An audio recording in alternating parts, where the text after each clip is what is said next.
Hello everyone and welcome back to Sports Today. As we were previewing the India-South Africa game, there was sporting action happening elsewhere. Namely, of course, the Japanese Grand Prix taking place in that wonderful circuit at Suzuka.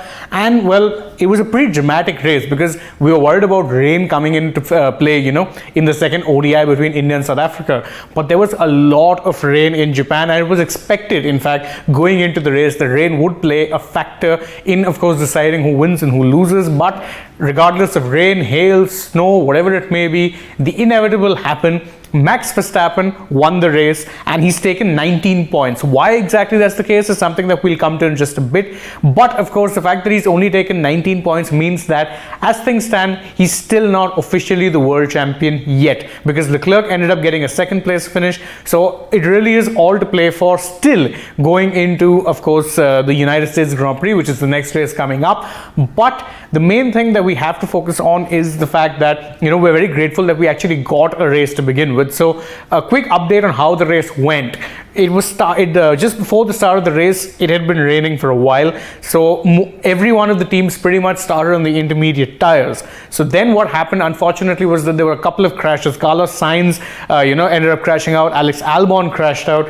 Sebastian Vettel spun out. Zhou Guanyu also ended up suffering a spin. So it was ruled that, a safety car was needed. But then after 2 laps behind the safety car, they realized that the conditions are too bad to actually be racing. So the race was red flagged and it stayed red flagged for quite a while, even though they did try and actually restart the race. It was supposed to restart first at around 11:20 Indian Standard Time, but just before the restart actually took place, they ended up saying that, FIA and the race control said, no, the restart has been suspended. We're going to have to wait a little while longer. The main reason for that actually coming into play was because it's not just about how much rain falls. No, what's important is how much standing water is there on the track, and what that does, if there's too much standing water, is that it will create a lot of spray behind the car, which means that visibility is often next to nil for drivers who are driving behind the car. To be fair, except for Verstappen, everyone else will be driving behind at least someone. So the main problem was about visibility, and in the end it took a while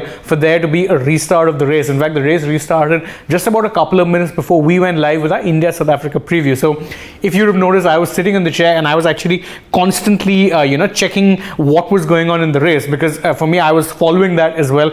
It was supposed to be a grandstand finish, and today was potentially the day when Max could have actually sealed the title. He did get the win, but two things didn't go his way. One, because the race didn't go the whole distance, they only managed to have a certain percent of the race, so full points weren't awarded. It was only 19 points that were awarded to Verstappen for winning the race. He could have gotten that extra point if he got the fastest lap, but not once did he actually hold the fastest lap during the time when the race restarted. Leclerc held it, and then later on it was Zhou Guanyu who finished outside the point, so the point will not actually be awarded to him. You have to finish in the top 10, remember, if you have to get the fastest lap point as well. Zhou finished right down the order, and so he doesn't get the point, but it also means that no one else gets the point. So as things stand, Max is still not officially the world champion yet. He has to go and get a certain result in the United States, the circuit of the Americas, and only then will it be confirmed. Although again, as things stand, it's just a matter of when rather than if. Good news for Red Bull, who of course you'd remember had a lot of support in Japan considering their ties with Honda, is that they ended up getting a 1-2 finish. Verstappen finished behind Sergio Perez, who managed an overtake right towards the end of the race. In fact, on the chicane in the final lap, he managed to get ahead of Perez, and there was a bit of controversy ahead of Leclerc. There was a bit of controversy there because Leclerc went off and then he gained back the position unfairly because he went off the track and gained the position. Afterwards, the stewards gave him a 5-second penalty, which meant that Perez gets second place and Leclerc gets third place. So obviously it's a Red Bull 1-2 with Leclerc coming in third. The best realistically that they could have hoped for Ferrari really in these circumstances was at least a podium finish, considering Sainz was crashed out of the race. Now, the real good battle took place for fourth place between Esteban Ocon and Lewis Hamilton, and Ocon did tremendously well to actually hold off Hamilton, although I do think that there would have been more overtakes in play in this particular race had DRS been activated, but obviously considering the nature of the conditions, there was no DRS, and so because of that overtaking was not as easy. So you saw a lot of drivers get very, very close but not able to pull off that final move. Normally what DRS does is it opens the back wing, it gives you that extra 30-40 kilometers per hour and you can just zoom past. Today they didn't have that option, so overtaking was still not as easy, especially considering the conditions, but they take nothing away from how Ocon did against Hamilton. Hamilton finishes 5th. Sebastian Vettel, who's been a race winner in Japan on 4 occasions, twice in Suzuka and twice in Fuji, gets 6th place. Fernando Alonso gets 7th place. George Russell in the other Mercedes gets a P8. P9 was Nicholas Latifi, who actually, his F1 career seems pretty much coming to an end because he's been dropped by the team for next season. No drives confirmed and doesn't expect that any drive will be confirmed for him. Gets a P9 finish in wet conditions. And Lando Norris of McLaren gets that final point up in play. Now, if you look at the other, finishes, it was kind of along expected lines. Danny Ricciardo gets 11. Lance Stroll is in 12. Yuki Tsunoda, the home favorite, of course, the only Japanese driver on the grid right now, finishes P13 ahead of Kevin Magnussen of Haas. Behind them with the 2 Alfa Romeos, you had Valtteri Bottas in P15, Zhou Guanyu in 16, Pierre Gasly, who by the way was involved in a bit of a controversial moment, when the race was a red flag because he was going at full tilt and there was a recovery truck that was on the track and he was actually very, very miffed about that. There's a lot of, chatter going on about that on social media because the main reason why that was so scary was because, you had Jules Bianchi, the last person who actually passed away during a Formula 1 race. It happened because there was a standing vehicle, he crashed into it, sadly lost his life, and so Pierre Gasly was obviously very angry and livid.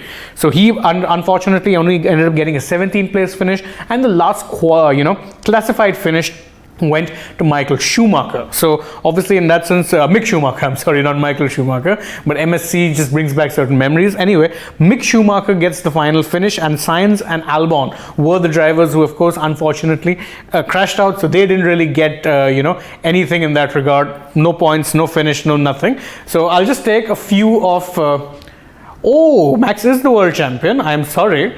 So I will have to change that title, but as it turns out that Max is the world champ. So in that regard, wow, congratulations Max Verstappen, you've won the world championship. Yes, Perez is second, Max wins the world title. My apologies, I misread that one. I think there was a problem with, of course, I jumped on a little too soon. So, I think congratulations then in order to Max Verstappen. He's won the world championship. I recant what it is I said before. He's won the world title, and of course now that means going into the next few races pretty much dead rubbers as far as Max is concerned. But thank you all for pointing that out in the comments. Unfortunately couldn't take them for a while because it's not that easy, in fact, getting the updates here. So congratulations to Max Verstappen. He's now officially the world champion. It was kind of expected given that there was no real driver who's actually going to be mounting a challenge once the Ferraris fell off the pace. So in that sense, good on him. He's won the world championship and he manages to seal the world championship in front of a Japanese crowd who, of course, were very partisan in their support for both Red Bull and, of course, Verstappen himself, who many in Honda have compared to a young Ayrton Senna, which is very, very high praise indeed. So the breaking news, if you're just joining us, Max Verstappen wins the Japanese Grand Prix, and of course he is now the world champion. So in that sense, great congratulations to in order. Max is now a 2-time world champion, although this time around it was a lot less controversial a title win than it was in 2021.